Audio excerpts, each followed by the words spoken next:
De janeiro a agosto, os preços administrados pelo governo, como energia elétrica, gasolina, gás e passagens de ônibus, aumentaram mais que o dobro da inflação oficial IPCA.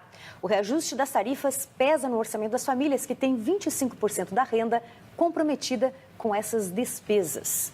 Pois é, para tentar driblar a alta dos preços, é preciso calcular a inflação dentro da sua casa, que na maioria das vezes é bem diferente da inflação pesquisada pelo IBGE.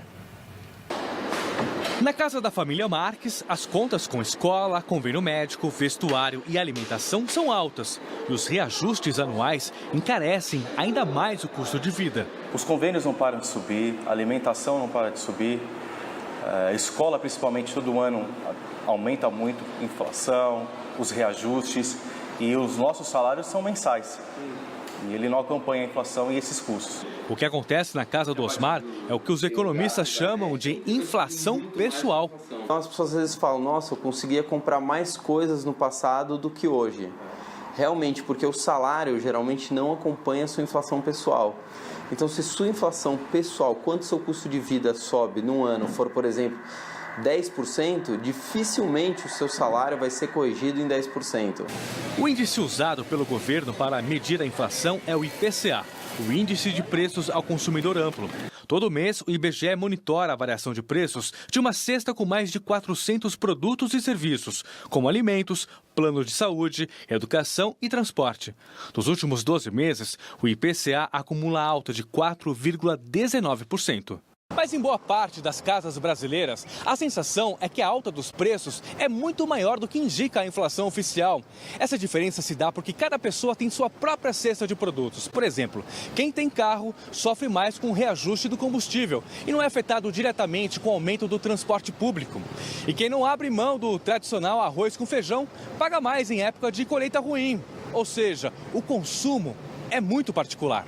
A inflação que está acontecendo no supermercado, ou no combustível, ou em qualquer outro lugar, quase sempre é maior do que a inflação medida pelo governo, porque a inflação medida pelo governo é uma média de diversos produtos, e às vezes alguns produtos que nem sequer você consome. Como cada pessoa tem custos próprios que impactam no seu poder de compra, a dica dos educadores financeiros é copiar o método IBGE.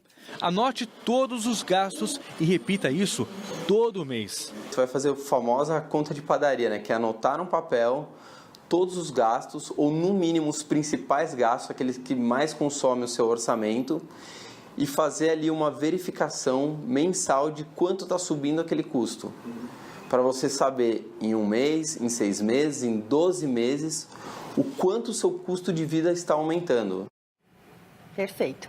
E é importante também você separar os gastos por grupos, de acordo com a importância, dos imprescindíveis aos supérfluos. E aí leve em conta o peso que cada despesa representa no total de gastos da sua casa.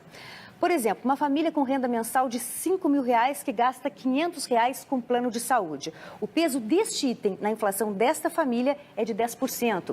E se em determinado mês o custo deste plano de saúde sofrer um reajuste de 20%, a pressão no índice da inflação pessoal será de 2%. Dessa forma, você consegue medir a variação de preços de cada despesa e descobrir o que está pressionando mais ou menos a inflação pessoal. E aí, se for o caso, fazer os ajustes necessários para não deixar a inflação disparar na sua casa. Semana que vem vamos falar de refinanciamento imobiliário. Se você financiou um imóvel em 2015 ou 2016, chegou a hora de renegociar com seu banco taxas de juros mais baixas ou pensar em levar a dívida para outro banco.